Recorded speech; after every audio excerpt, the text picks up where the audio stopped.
Welcome everyone to It Tastes Different Gaming Appetizers, and tonight we're going to talk about Microsoft doing the moonwalk because they're backpedaling.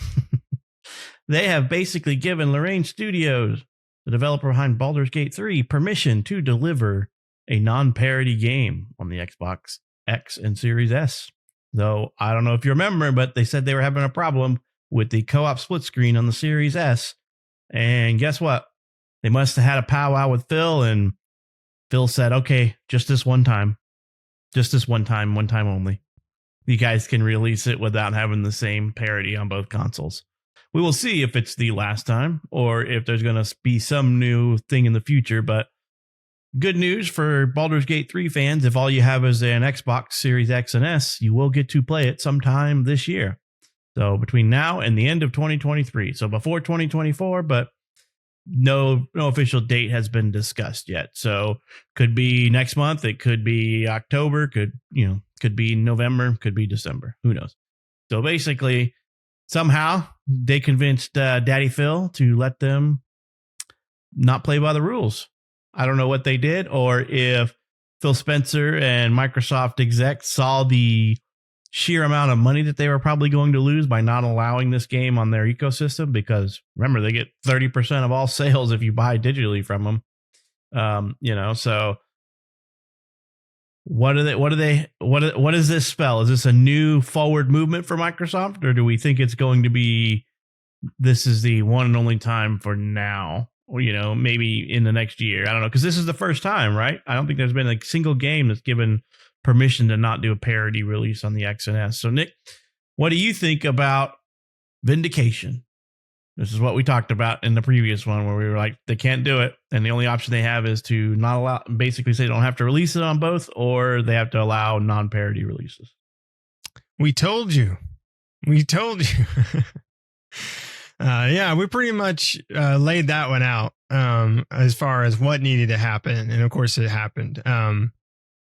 We've been talking about this for a while, especially, this isn't the first game that's run into this issue, and it's not going to be the last, right? I think right now it's probably going to be a case by case basis with Microsoft, but I feel like as games progress and as new releases come out, this is going to be more often where certain features are going to be taken out or not available on the S because they just can't get it to work, right? We've talked about this before. You can look at some of our other videos, but it's good news for Xbox as far as being able to get Baldur's Gate 3 out the door, right? Because Lorraine Studios wasn't sure when they were going to get the game out. They were hoping sometime this year, but if Microsoft stayed with its guns, it might have been next year, right? And by that time, everyone's kind of had their, feel of Baldur's Gate, right? They've played through it either on PC or on PlayStation. Coming up here in September when it releases. And, if Xbox were to move Baldur's Gate 3, because right now it's like the hot game right now, right? And if that were to move into 2024, sure, there would be people that would play it, yeah. But I don't think it would get quite the, audience being that far away, right? We have all these new releases coming out. People move on quickly. And then by that time, they've either already played it on something else, or they've kind of, if they only have Xbox, they moved on, and they might pick up Baldur's Gate at some point, but, they got other stuff to play, right? And so I think it was smart for Microsoft to be like, hey, we've got to get this game out this year. It's going to be big it was big for PC. It's going to be big for PlayStation when it comes out then. And Microsoft needs to capitalize on its release and its popularity right now. And having it move into next year or much, much later down the line would just be bad, I think, for Xbox all around. So, it is what it is, but you're going to have to do it. And this isn't the first game, nor is it going to be the last game. We've talked about this before, but, Microsoft's got to do something with the Xbox Series S. I don't know what. Make it into do what Switch does, where it's an only cloud for those games that can't run on it or can't, whatever, or get rid of the parity clause, right? Make it to where the S is a lesser version. I know they don't want to do that, but even we talked about Forza Motorsport, right? They don't say that's the reason, but we assume the reason why it's not going to have certain things, one of those things being split screen, is because they can't do it on the S, right? Now, Turn 10 is Microsoft Studio. So, of course, they're not going to say or come out and say like, hey, we can't get split screen or this, that, or the other working on the S. And that's why, like Lorraine Studios did, they're like basically said, I mean, they didn't come out and, plaster it on the wall, but they pretty much said we can't get split screen working. Hint, on the S, because we knew, I mean, they kind of hinted that the X version was kind of good and that the S version was not. So we all could see the writing on the wall on that, as far as the S version being the one that's holding it back, and without them blatantly saying it. And so, same thing with Forza Motorsport. I think that has the same problem. And that's why those features are not going to be there. And that might be the same for Halo Infinite, right?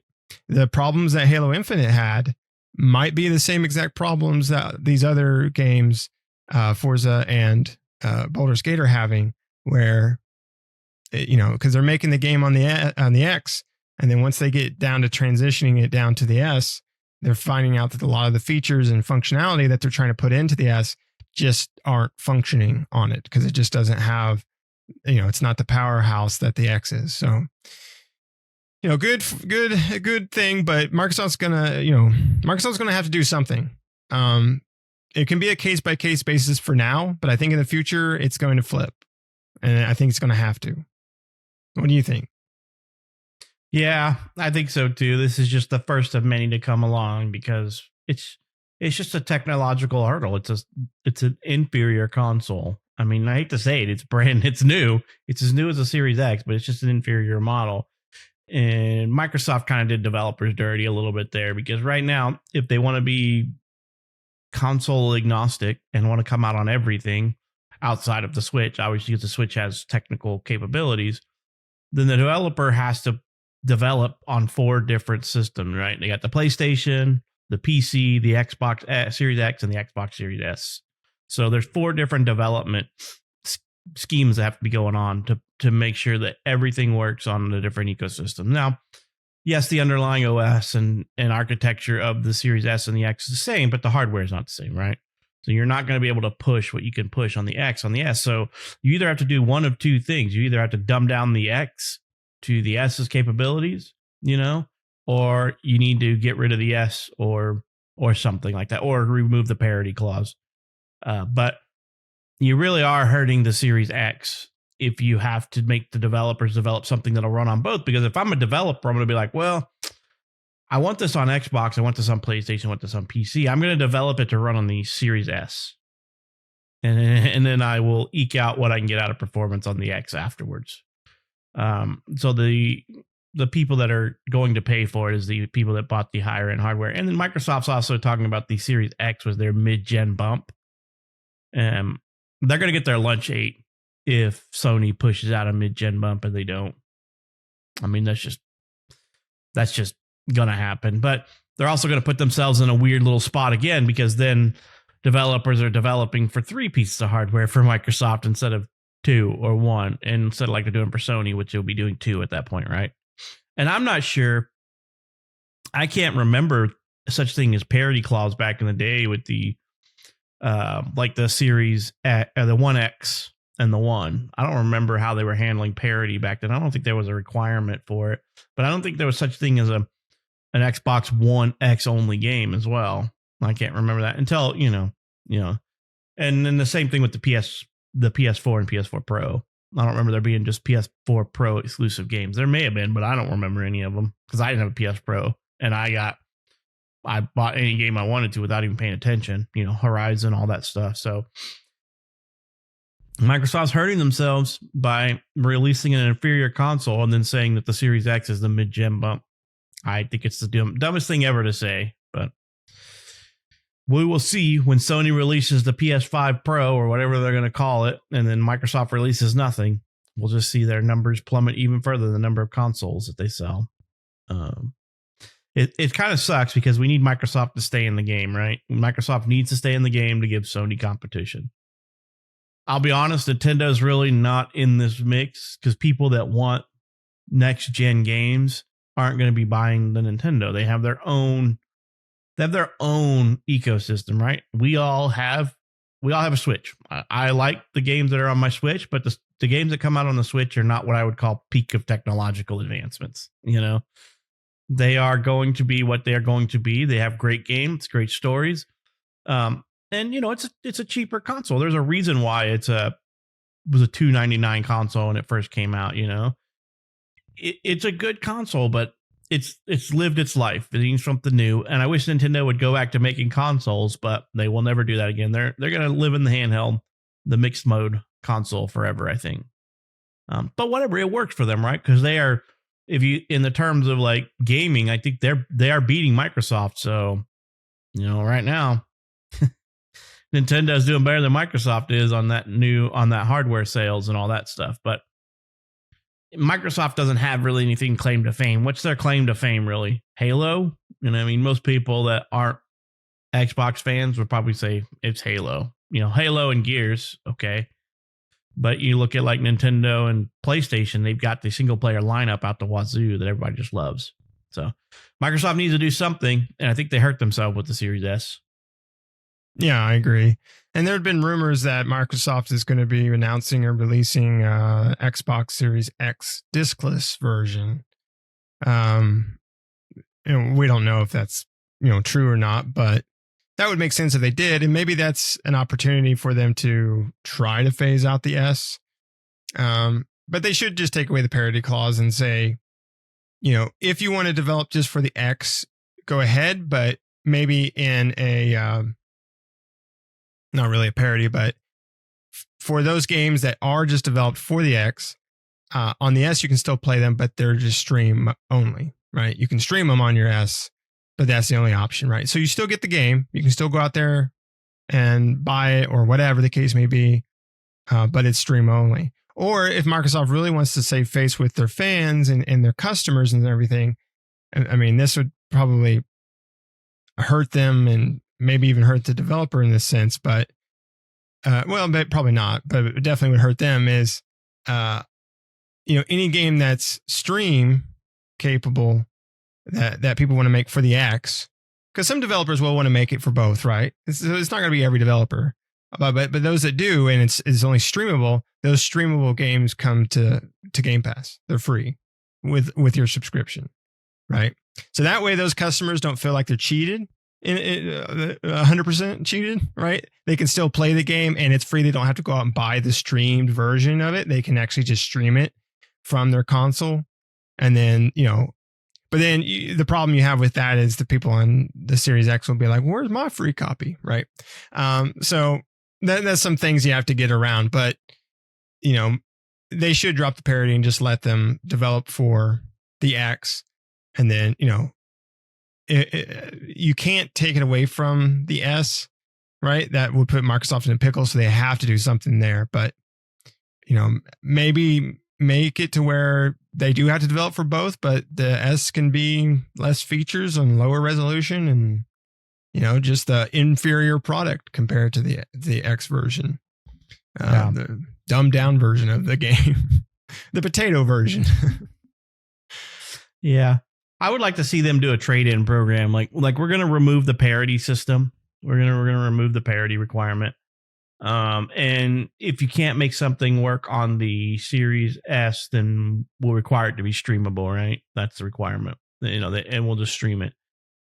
But offer a trade-in program for those that are a little bit unhappy about it. And what that means is, I don't know, right? Maybe you could trade in your Series S for the Series X diskless that they come out with. It's already going to be $100 cheaper, and we'll knock another $100, $150 off of it, right? I think that console was $300, wasn't it? $299 or something like that. So maybe give them half of what it's worth. I don't know, and then they could half towards a trade-in, right? Towards that diskless. So instead of it being it'll be a $300 console, it'll make it a $200 console or a $150. Make it a little bit more affordable option. But, I don't see Microsoft doing that, because then that means that they're going to take a loss, because they're not going to be able to resell that in those Series S's anywhere. I doubt they're going to be able to even resell them for the same amount that they bought them for trade-in on. And you just melt them down and make them into accessories.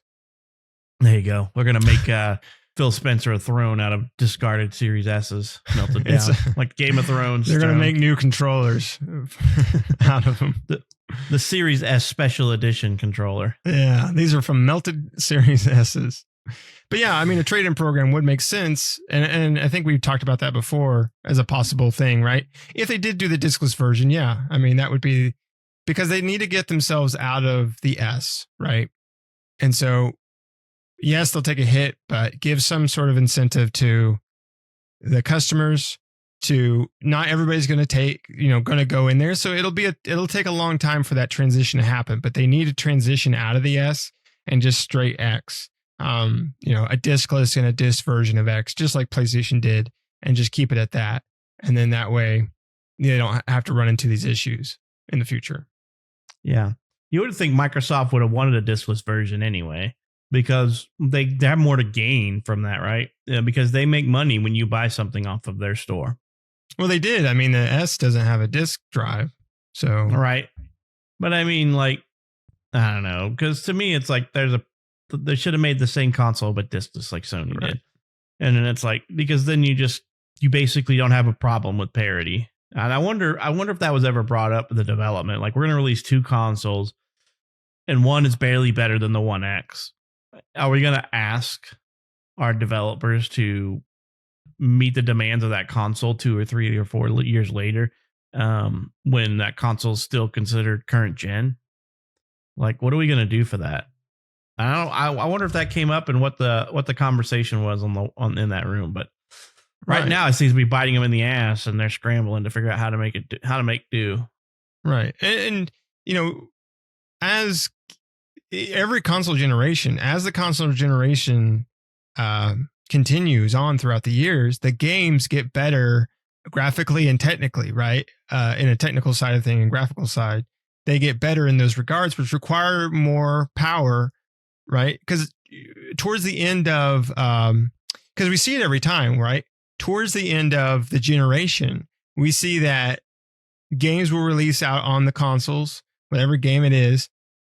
Right now it's an even field for PC and console. Right. But once it gets towards the end of that console generation, we see that PC is outperforming those games as far as, like, if you want the best possible experience, you play it on PC, and the console has a lesser, it can't quite match up to what PC can do in that sense. I mean, sure, games now can still outperform it because of PC, but a lot of the games that you see released now coming to console and PC that are developed for both, right, usually are pretty evenly matched as far as the technical aspects of it. But as you see the console generation continue, those games get more and more technical, which means that's why the mid-gen bumps happen, right? And that's why the new generations happen, because they need to, because things are expanding.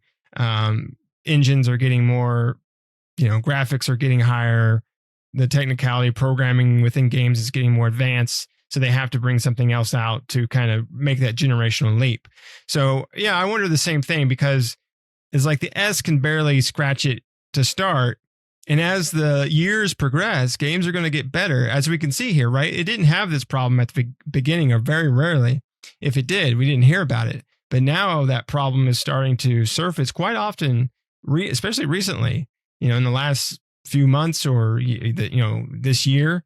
For sure, we've been hearing more and more about having issues putting in things out on the Xbox. And as next year, 2024, 2025, that's just going to get worse and worse as it progresses and rolls through. So, yeah, it's a tough call, right? Like, you can dump a shit ton of money in a PC if you want, and it'll always outperform any console. But with a console, you don't have to dump a shit ton of money. You put $500 into the console, and you have your $1,500 TV. So you got $2,000, and you're good to go. Drop $2,000 in a PC, you're going to get parity. But you can drop $3,000 in the water and blow the console out of the water. $3,000 considering all things, and blow that console out of the water. PC will always have that advantage, but console's advantage in that sphere is that people who are not necessarily technologically inclined can go, I know that game's going to work on my console because it says it's for the One X. On PC, you could be under spec. Now, if you build a $3,000 monstrosity, you're not likely going to be under $3,000 plus, because you could spend You better massive. not be. Yeah.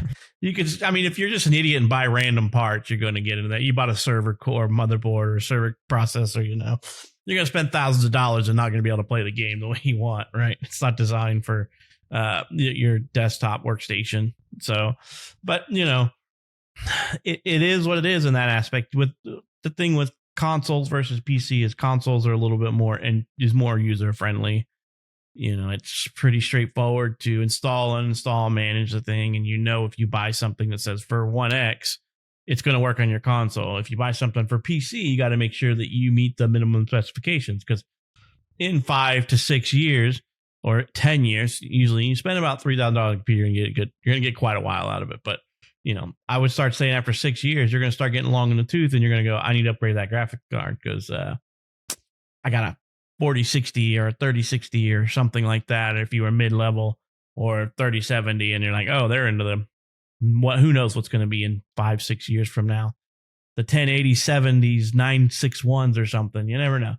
They keep changing their name scheme and recycling as well. But consoles offer that benefit. They are kind of, in a sense, idiot proof. It's like, oh, says that game's for Xbox One X, I'm going to get it. That game's for PS5, I'm going to get it. Where it comes into being a little bit flaky is things that are backwards compatible and things that are not. But, things that are made for PC are made for PC. You could typically play most things on a PC, even though it came out a long time ago. There may be some workarounds you have to do to make them work, like compatibility mode or running them in internal VM or something. But Microsoft needs to figure this out. So, Nick, you got anything else on this one before we wrap it up? No, I don't think so. Just, it's going to be interesting to see what happens with future game releases. Yeah. So, Lorraine, however you pronounce their studio name, has gotten a free pass for now.